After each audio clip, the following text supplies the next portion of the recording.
Academy में आप सभी का स्वागत है। आज हमारा ये जीएस का टॉपिक है, नाम है इसका संयुक्त राष्ट्र संघ यूएनओ, यानी कि विश्व की सबसे बड़ी संस्था। इस समय भी ये पूरे वर्ल्ड की सबसे बड़ी संस्था है, यूनाइटेड नेशन ऑर्गेनाइजेशन, संयुक्त राष्ट्र संघ।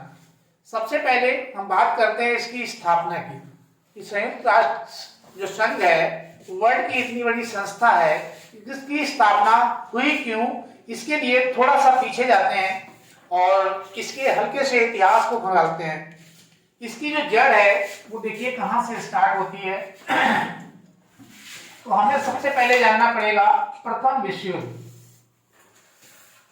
तो जो प्रथम विश्व युद्ध है, फर्स्ट वर्ल्ड वार, प्रथम विश्व युद्ध आप जानते हैं कि 1914 ईस्वी से स्टार्ट हुआ था और 1918 ईस्वी तक ये चला था। इस विश्व युद्ध के बाद में एक संधि हुई थी, उसको भी आपको जानना बहुत जरूरी है, वर्साय की संधि। तो फिर उसके बाद ये वर्साय की संधि होती है, वर्साय की संधि। संधि कहिए या समझौता कह सकते हैं इसको, संधि कहिए या फिर समझौता। तो एक समझौता हुआ, जो देश लड़ रहे थे पोल नेशन उसके बीच में, वो जगह का नाम था वर्साय। ये काम 26 जून 1919 ईस्वी को हुआ। अब ये समझौता या संधि इतनी गलत तरीके से हुई कि इसी में तो 26 जून 1919 को ये समझौता हो जाता है और जर्मनी पे सारा दोष दे दिया जाता है।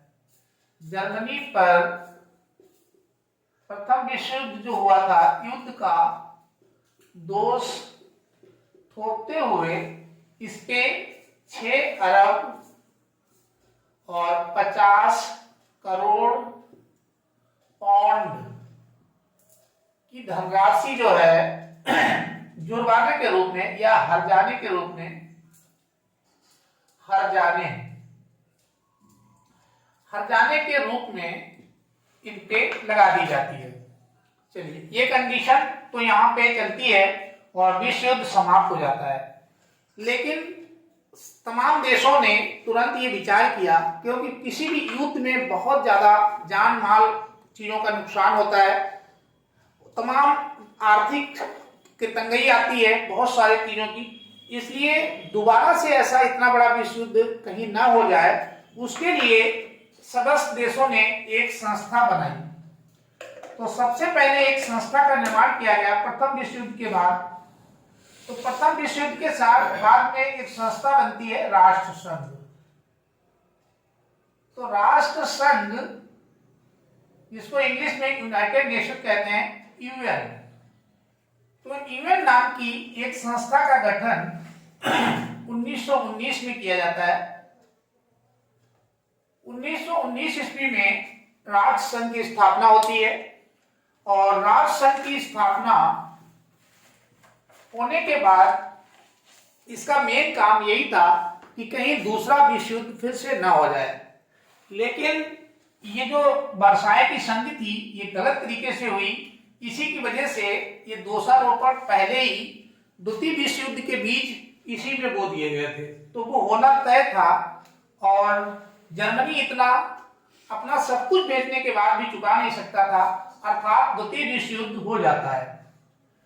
तो द्वितीय विश्व युद्ध, जो सेकेंड वर्ल्ड वार है, द्वितीय विश्व युद्ध आपका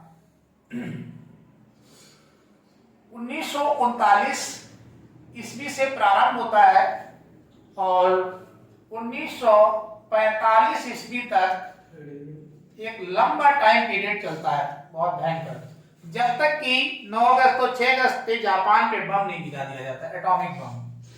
तो ये द्वितीय विश्व युद्ध हो गया। जैसे ही द्वितीय विश्व युद्ध होता है, इस संस्था का काम था युद्ध को रोकना। इस संस्था का जो मेन कार्य था, इसका जो कार्य था वो विश्व युद्ध को रोकना, कि कहीं अगला विश्व युद्ध ना हो जाए। तो विश्व युद्ध को रोकना इसका कार्य था, लेकिन ये इसमें फेल हो गया और द्वितीय वर्ल्ड वार हो गया। जैसे फेल होता है तो ये संस्था यहीं पे समाप्त हो जाती है। तो द्वितीय विश्व युद्ध के बाद यूएनओ समाप्त हो जाता है। द्वितीय विश्व युद्ध के बाद यूएन जो बना था आपका राष्ट्र संघ, ये स्वयं समाप्त हो जाता है, स्वयं समाप्त हो जाता है। चलिए, तो ये तो समाप्त हो गया क्योंकि द्वितीय विश्व युद्ध को रोक नहीं पाया। इसका जो मेन काम था उसमें असफल हुआ और असफल होने के साथ ये समाप्त कर दिया गया। अब बात आती है कि कहीं तृतीय विश्व युद्ध ना हो जाए इतना भयंकर कि जिसमें इतना बड़ा सा नुकसान होता है। तृतीय विश्व युद्ध आगे ना हो उसके लिए एक नई संस्था की स्थापना करने की बात कही गई और उसी के अंतर्गत इसकी स्थापना होती है संयुक्त राष्ट्र संघ की, यूएनओ की। हालांकि यूएनओ की स्थापना 24 अक्टूबर 1945 ईस्वी को हुई। तो लेकिन इसमें एक डेट आपकी और महत्वपूर्ण है, उसको भी बता देते हैं। इसको अब हटाते हैं, इसको आप नोट कर लीजिए, फिर आगे चलते हैं। अब इसमें यूएनओ की स्थापना,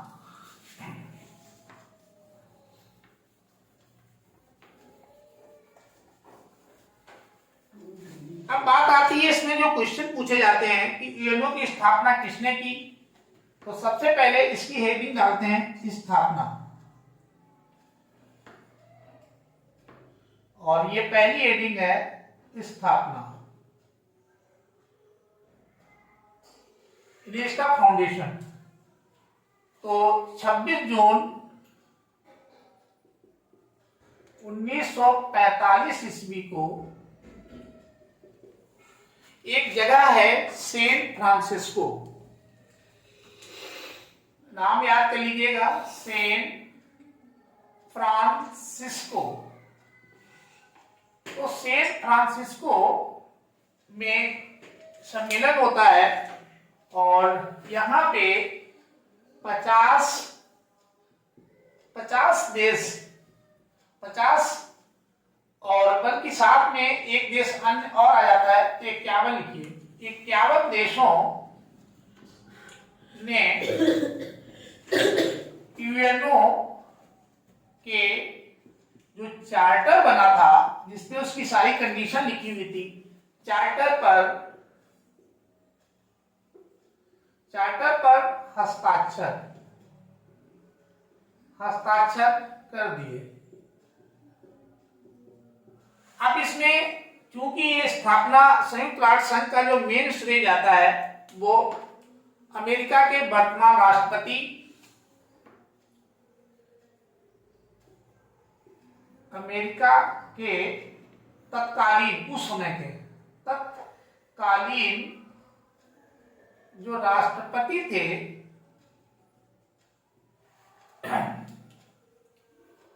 तो Franklin D Roosevelt,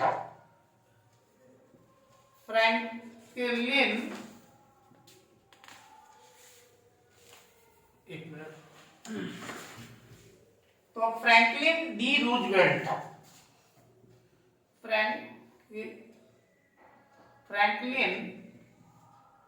D Roosevelt, तो फ्रैंकलिन डी रूजवेल्ट, इनको श्रेय जाता है इसकी स्थापना का। ये अमेरिका के राष्ट्रपति हैं। तो फ्रैंकलिन डी रूजवेल्ट की अध्यक्षता में, यही उसके अध्यक्ष थे जब चार्टर पे हस्ताक्षर कराए जा रहे थे, अध्यक्षता, तो अध्यक्षता यही कर रहे थे। इसीलिए ये श्रेय, यूएनओ का श्रेय इन्हीं को जाता है, फ्रैंकलिन डी रूजवेल्ट को, क्योंकि ये उस समय अमेरिका के राष्ट्रपति थे और पूरी बागडोर जो सेंट फ्रांसिस्को में 51 देश चार्टर पे हस्ताक्षर करने आए, तो उनमें से यही थे। अब सबसे बड़ी बात यह है कि जो 51 स्थापना फाउंडर देश हैं, तो 51 देश जो थे इसमें से भारत भी था, इसलिए हमारा इंडिया फाउंडर कंट्री में आता है, ये उसकी फाउंडर कंट्री का मेंबर है। तो ये आपको इसमें ध्यान रखना है। हालांकि इसमें यदि एक क्वेश्चन और पूछते हैं कि पहले 51 में लेट में साइन किसने किया, 51वां कौन सा था, तो उसके लिए ये क्वेश्चन कई बार रिपीट हुआ है। तो जो स्थापना करने वाले देशों में से 51वां जो देश था वह आपका जो था पोलैंड था, ये ध्यान रखिएगा। 51वां देश जो था वो पोलैंड था। तो 51 नंबर पे इसी ने हस्ताक्षर किए, इसीलिए इसको जब आप याद करिएगा तो 50 + 51 करके कर सकते हैं। इस 50 में अपना देश सम्मिलित था, यानी भारत तो इन 50 में ही था। तो ये तो उसकी हो जाती है स्थापना। स्थापना का श्रेय जाता है फ्रैंकलिन डी रूजवेल्ट को, और इसमें फाउंडर कंट्री में हमारा देश भी है। 51वां देश जो है वो पोलैंड है। अब उसके बाद बात आती है स्थापना के बाद से फिर इसमें जो इसने कार्य करना चालू किया तो वो था इसका 24, अब ये डेट आपको फिर ध्यान रखनी पड़ेगी, 24 अक्टूबर 1945 ईस्वी से, 24 अक्टूबर 1945 ईस्वी से यूएनओ ने अपना कार्य करना प्रारंभ कर दिया। तो 24 अक्टूबर 1945 से इसने अपना कार्य करना प्रारंभ कर दिया, इसीलिए स्थापना दिवस, इसीलिए 24 अक्टूबर को यूएनओ का स्थापना दिवस मनाया जाता है। इसीलिए यूएनओ दिवस के, इसे यूएनओ दिवस भी कहते हैं। यूएनओ दिवस पूछा जाए यूएनओ दिवस क्या है, तो यूएनओ दिवस आपका यही 24 अक्टूबर, तो यूएनओ दिवस जो आता है वो आपका 24 अक्टूबर को ही आता है। तो यूएनओ दिवस 24 अक्टूबर को मनाया जाता है क्योंकि वही इसका स्थापना दिवस है। इसके बाद में फिर इसके जो पूछे जाने वाले क्वेश्चंस हैं उनकी हमने एक सीरीज यहाँ पे बना ली है। देखिए इसका एक ही आपसे पूछेगा यूएनओ का मुख्यालय तो न्यूयॉर्क में, यूनाइटेड यानी यूएसए संयुक्त राज्य अमेरिका के न्यूयॉर्क में बना हुआ है। उसके बाद एक बिल्डिंग इसकी जो अमेरिका से बाहर है, बाकी सारे क्वार्टर इसके हेडक्वार्टर जो है अमेरिका में ही है न्यूयॉर्क में, लेकिन एक जो अंतरराष्ट्रीय न्यायालय है इंटरनेशनल कोर्ट ऑफ जस्टिस, ये आपका नीदरलैंड में है, नीदरलैंड के द हेग में पड़ता है। तो ये बिल्डिंग इसकी एक बाहर बनी हुई है, ये आपको विशेष ध्यान रखना है क्योंकि ये क्वेश्चन कई बार इस पे रिपीट हुआ है। तो मुख्यालय इसका यूएसए में है, लेकिन एक बिल्डिंग इसकी जो अंतरराष्ट्रीय न्यायालय है वो द हेग जो कि नीदरलैंड का शहर है, यहाँ पे बना हुआ है। ध्वज, देखिए ध्वज को इसको समझने के लिए नीली पृष्ठभूमि, ये ध्यान रखिएगा, हल्की नीली है, वो भी ज्यादा डार्क नीली नहीं है, हल्की नीली। ये क्वेश्चन कई बार आया है, हल्की नीली। तो जो हल्की नीली पृष्ठभूमि है, पृष्ठभूमि, तो हल्की नीली पृष्ठभूमि पर इस तरीके से ये हल्की नीली एक पृष्ठभूमि रेडी कर ली। अब इस पे जैतून की पत्तियां बना ली। जैतून की पत्ती जो होती है वो शांति का प्रतीक होती है, तो ऐसे ऐसे करके जैतून की पत्तियां बनी हुई हैं। तो ये जैतून की पत्तियां, ये ध्यान रखिएगा, तो ये है जैतून की पत्तियां, जैतून की पत्तियां। तो हल्की नीली पृष्ठभूमि पर जैतून की पत्तियों के बीच में पूरे विश्व का मैप रखा है। यहाँ पे संसार का मानचित्र, यहाँ पे पूरे विश्व का मानचित्र बना दिया गया है। इसकी एक और क्वालिटी है कि इधर से बंद है, सब आपस में जुड़ा हुआ है, लेकिन यहाँ से खुला हुआ है।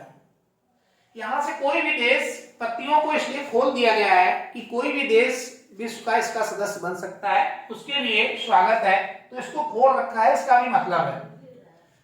तो ध्यान रखिए, हल्की नीली पृष्ठभूमि पर जैतून की पत्तियों के बीच में बर्ड का मैप रखा गया है, यही इसका ध्वज है, राष्ट्र ध्वज है यूएनओ का। उसके बाद में सदस्यों पे जो क्वेश्चन आते हैं, तो सदस्यों की कहानी पे अक्सर क्वेश्चन लिए जाते हैं। इसमें अक्सर न शामिल होने वाला एक देश है ताइवान। ताइवान एक ऐसा देश है जो यूएनओ का सदस्य नहीं बना, लेकिन इसकी थोड़ी सी कहानी है कि ये 1971 ईस्वी से पहले तो 1971 ईस्वी से पहले ये राष्ट्रवादी चीन के नाम से यूएनओ का सदस्य था।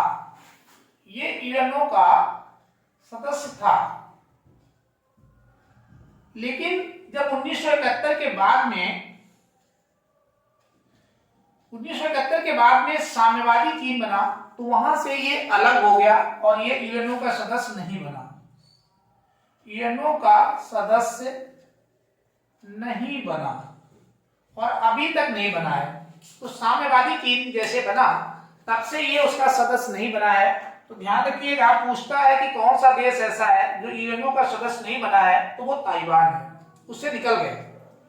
उसके बाद में अपनी तटस्थता के नीति के कारण ये भी नहीं बना था, लेकिन ये 190 नंबर पे स्विट्जरलैंड 2002 में यूएनओ में सम्मिलित होता है।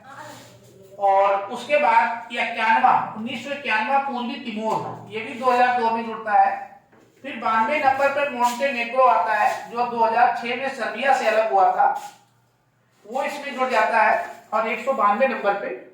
उसके बाद 1993, जो इस समय यूएनओ के जो टोटल सदस्य देश हैं वर्तमान में, वो 193 हैं। इसमें दक्षिणी सूडान जो ये है, ये 2007 में इसका एक नया सदस्य यानी 193वां सदस्य बना। तो टोटल यूएनओ में इसमें जो सदस्यों की संख्या है वो 193 है, 193। तो इस पे क्वेश्चन कई बार लिए गए हैं, इसलिए इसको निकाल लीजिए। अब एक टॉपिक बचा है भाषाएं।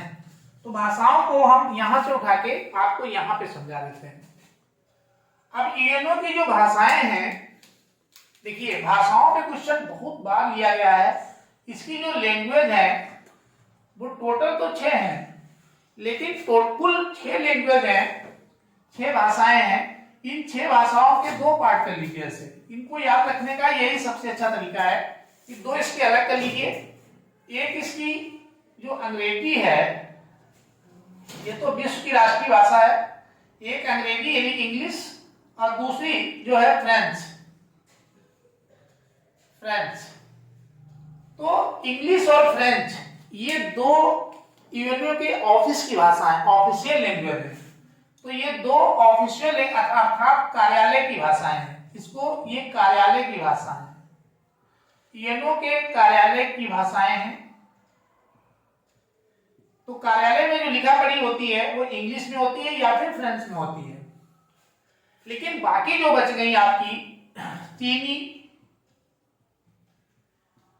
एक ये हो गई, दूसरी हो गई, तीसरे नंबर पे आपकी चीनी हो गई, फिर चौथे नंबर की अरबी हो गई, फिर रूसी, और एक आपकी 4 चीनी, अरबी, रूसी और फ्रांसीसी तो इसमें है ही है। एक लैंग्वेज इसमें और इंक्लूड की जाती है। तो 2 कार्यालय की ये 6 टोटल हैं। तो इसमें कार्यालय की भाषाएं अंग्रेजी और फ्रेंच हैं। चीनी, अरबी, रूसी और स्पेनिश ये अन्य मान्यता प्राप्त भाषाएं हैं। तो ये अन्य मान्यता प्राप्त भाषाएं हैं जिनको यूएनओ वैल्यू देता है। तो इस पे क्वेश्चन बहुत बार रहते हैं। तो अंग्रेजी, फ्रेंच कार्यालय भाषाएं हैं, चीनी, अरबी, रूसी और स्पेनिश कुल भी जोड़ दिया गया है, तो ये 6वीं आ गई है। तो 6 टोटल भाषाएं हैं यूएनओ की, जिनको यूएनओ ने मान्यता दे रखी है। अब उसके बाद में भाषाओं का हो गया। महासभा द्वारा बजट। तो यूएनओ का जो बजट है महासभा द्वारा पेश किया जाता है। और इसमें सबसे अधिक 22% अमेरिका रहता है, अमेरिका का हिस्सा है इसमें, जिसको आप यूएसए कहते हैं। तो यूएसए का इसमें सबसे अधिक 22% है। उसके बाद जर्मनी का 8.9% रहता है, और जर्मनी के बाद में इंडिया का पॉइंट में है 0.341%। ये अपने भारत का हिस्सा है जो इसमें इसके बजट में योगदान करता है। तो अपने भारत का 1% या आधा % भी नहीं है यूएनओ में, इसीलिए हम लोगों को जो स्थायी सदस्य की मांग है उसके लिए कई बार ठुकराया गया, क्योंकि ये भी एक उसका कारण बन जाता है। चलिए, तो यहाँ पे आपको हमने इसमें बहुत मुख्य सारे प्रश्न बता दिए। अब आगे हम लोग चलते हैं, यूएनओ के प्रमुख अंगों के विषय में समझते हैं, जहां से इंपॉर्टेंट क्वेश्चन उठते हैं। इसके बाद में हम लोग यूएनओ के अंग, पार्ट ऑफ यूएनओ। तो यूएनओ के कुल 6 अंग है। ये क्वेश्चन यही रहता है कि यूएनओ के कुल कितने अंग हैं? तो 6 हैं। क्या नाम है उनके? महासभा। महासभा को इंग्लिश में जनरल असेंबली के नाम से जाना जाता है।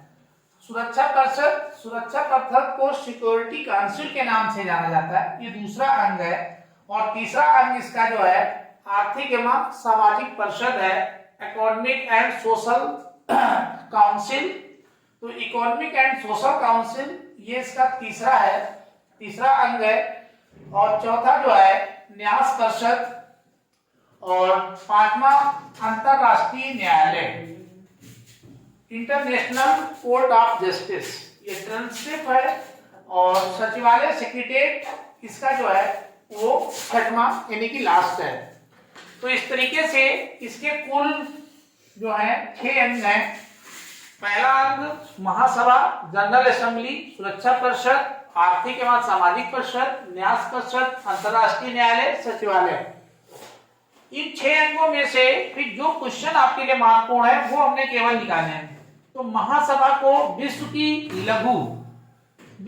लघु संसद कहते हैं। इसको मिनी पार्लियामेंट ऑफ वर्ल्ड कहा जाता है। क्योंकि कारण क्या है इसको लघु संसद कहने का?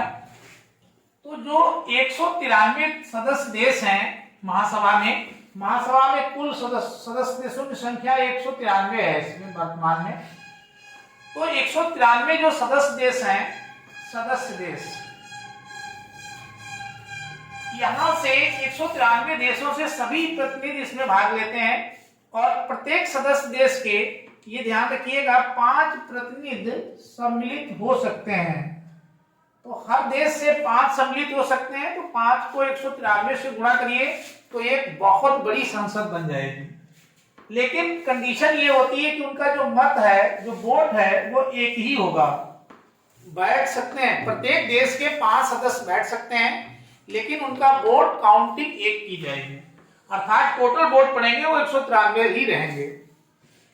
कार्य क्या है इसका महासभा का? तो शांति एवं सुरक्षा से जुड़े जितने भी कार्य हैं वो सब 2/3 बहुमत से पास किए जाते हैं। महासभा का जो 2/3 यानी 2/3 के बहुमत से सारे पारित होते हैं, और बजट व अन्य निर्णय इसी के द्वारा लिए जाते हैं। इसका जो सत्र है वो सितंबर के तीसरे मंगलवार से दिसंबर के मध्य तक चलता है।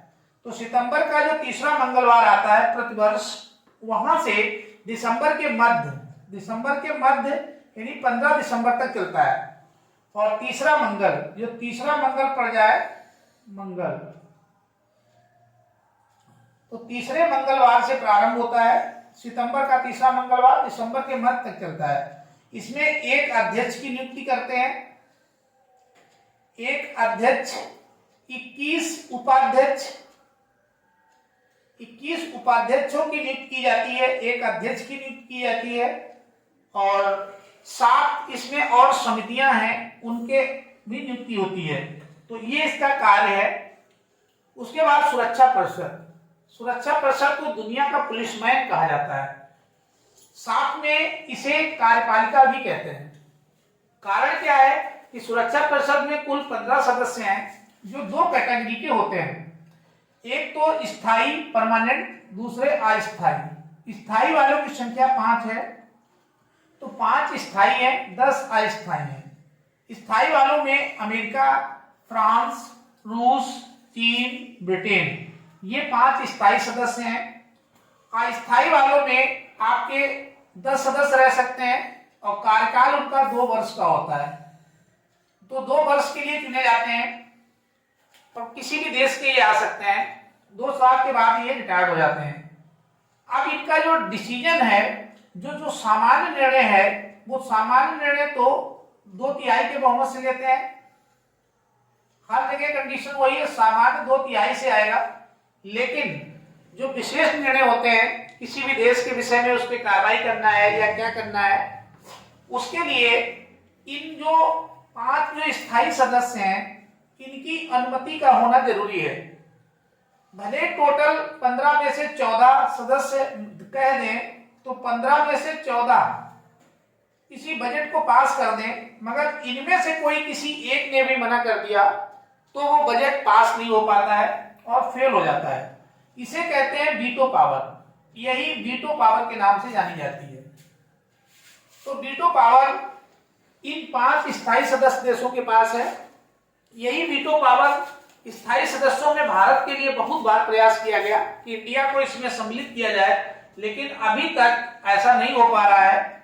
जबकि चाइना शुरुआत से ही वीटो पावर इसके पास है, अर्थात ये स्थायी सदस्य देश है। अब इसमें कंडीशन ये है कि हमारा जो योगदान है बजट में वो बहुत कम है, 0.3% के समथिंग है। तो इसलिए हमारा एक तो ये रंगा बीच में आ जाता है। दूसरे, चाइना चाहता भी नहीं है कि हम इसके स्थायी सदस्य बने और वीटो पावर भारत के पास आए। तो सामान्य निर्णय तो 2/3 से होते हैं, लेकिन इनकी अनुमति आवश्यक होती है। इनमें किसी के भी मना करने पर 14 एक तरफ हो जाएंगे, तब भी वो बजट पास नहीं हो पाता है। इसे विशेष निषेधाधिकार या फिर वीटो पावर के नाम से जाना जाता है। अब आते हैं उसके बाद आर्थिक एवं सामाजिक परिषद। इसमें कुल 54 सदस्य हैं। 54 में 1/3 प्रति वर्ष रिटायर होते हैं। तो 1/3 प्रति वर्ष अवकाश प्राप्त करते हैं। अब 1/3 जब हो जाएंगे तो इसलिए उनका कार्यकाल, प्रत्येक सदस्य का जो कार्यकाल है, तो प्रत्येक सदस्य का कार्यकाल जो भी आर्थिक एवं सामाजिक परिषद के टोटल 54 सदस्य हैं उनमें से वो 3 वर्ष का होता है। 3 वर्ष का होता है। तो ये 3 वर्ष के लिए होते हैं।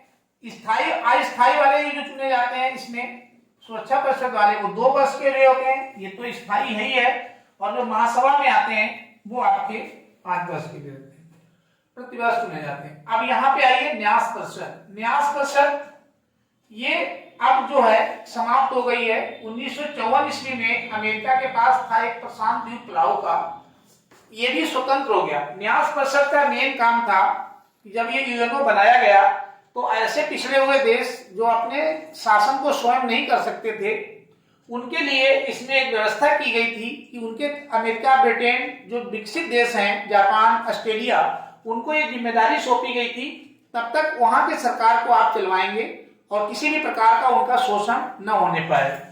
जैसे वो सक्षम हो जाएंगे अपने आप में शासन करने के लिए, वैसे आपका नेतृत्व वहां से खत्म हो जाएगा। ये न्यास परिषद का काम था। लेकिन अब सब फ्री हो गए हैं, सब अपने आप अपना शासन करने में सक्षम हो गए हैं। 1954 से न्यास परिषद को पूर्णतः समाप्त हो गया है।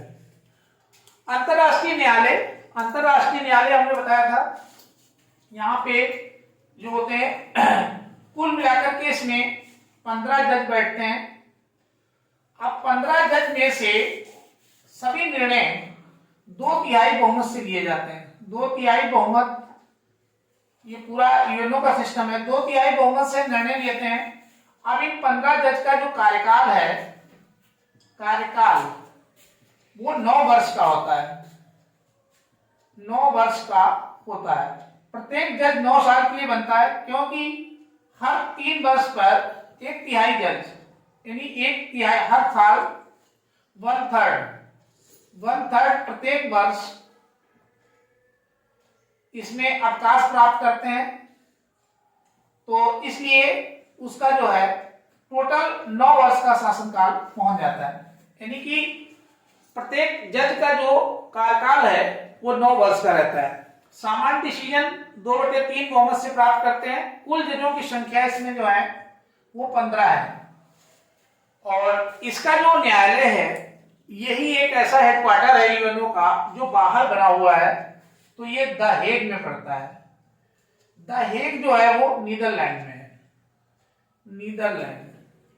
तो ये नीदरलैंड का है और टोटल 15 जजों में से 3-3 करके 9 साल का कार्यकाल इनका पहुंच जाता है।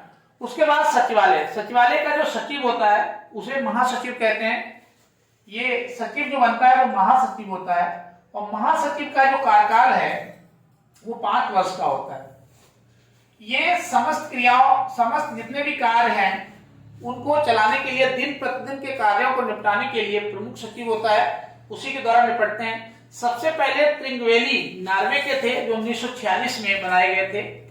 उसके बाद 8वें नंबर पे बान की मून आए जो दक्षिण कोरिया के थे 2007 में, और एंटोनियो गुटेरस जो है ये आपके 9वें नंबर पे आए जो 2017 से हैं और ये पुर्तगाल के हैं। तो इस तरीके से ये यूएनओ वर्क कर रहा है। इसमें एक सबसे महत्वपूर्ण बात यह है कि जो सबसे बड़े डिसीजन है वो महासभा के द्वारा लिए जाते हैं, लेकिन सुरक्षा परिषद उसमें प्रमुख रोल प्ले करता है। इसका रोल सबसे बड़ा है। इसमें भी सबसे बड़ा मेन रोल इन स्थायी सदस्यों का है जिनके पास वीटो पावर है 5 लोगों के पास। सचिवालय के सचिव से उसकी अथॉरिटी लेनी रहती है, उसी के माध्यम से कोई भी डिसीजन लिया जाता है। चलिए इस तरीके से ये यूएनओ को यहीं पे समाप्त करते हैं। चलिए, थैंक यू फॉर वॉचिंग।